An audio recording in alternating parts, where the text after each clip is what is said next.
often academics have to actually make the markets from scratch, which is an unusual way of approaching commercialisation. I'm going to tell you a little bit about some of the ways in which I've tried to make markets for applied behavioural science. But it's a very interesting time for social science as a result of COVID-19, as a result of this crisis. I think we could all construct our own list of the issues that COVID has raised for social sciences. Amongst all the many, many negatives, there are some that you might actually argue are quite positive. I would argue that managing the crisis is an inherently social science problem. Managing things like design for distancing, for example, is a social science task. Understanding compliance and the failure to comply with various anti-COVID spreading measures is a social science problem. Dealing with people's beliefs and misbeliefs, things like anti-vacciners, issues like belief revision are real challenges that social scientists have a role to play in. We have a lot of research that we can use to create new markets, but my own view is that if we're really going to mount a challenge in making social science a commercial outlet, we need what I've called a super abs. We need to collaborate across universities.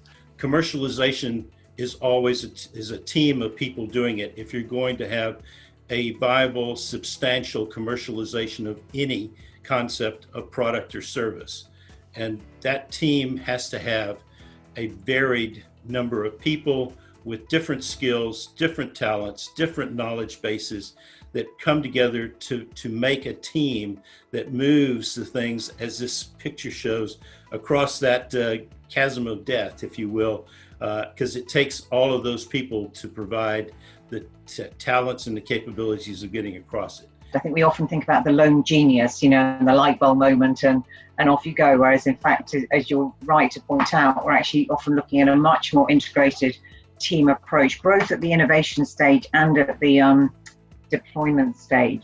The issues that we're looking at and the things that have been drawn to light through this pandemic go beyond the purview of the expertise of an individual expert or an individual discipline. You can't imagine a single person that has the answer to the health crisis we face, or indeed the economic and social crises that it has caused.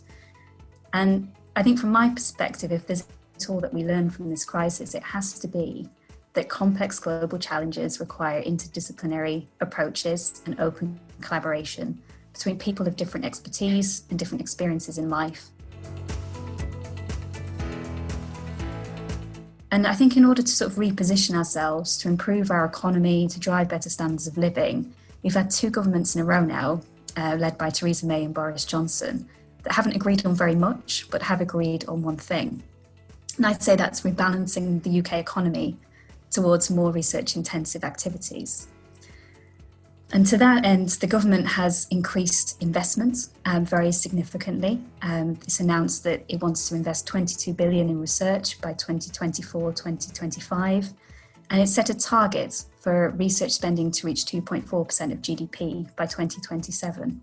It goes without saying that the social sciences have a really fundamental role to play in delivering the vision of a more research-intensive, innovative economy. This is sort of obviously we're flagging a once-in-a-generation opportunity to strengthen our global position in research, but I would argue that we also have very much a once-in-a-generation opportunity for the social sciences to reassert their critical role, and actually not just their critical role, but also the critical role that interdisciplinarity plays in addressing some of the greatest challenges of our time. As an individual social scientist, this is incredibly difficult to do. Academics have three jobs. We're researchers, we're teachers, we are administrators. And if you add commercialisation, that's a fourth job to do. So at Sussex, what I've tried to do is I've tried to bring together all my colleagues who are working in the behavioural sciences and, if you like, badge them under an organisation called Applied Behavioural Science, or ABS, where we can essentially offer behavioural science and psychology as a service, so that individual academics who simply don't have the time to take their research to markets can be supported in that process.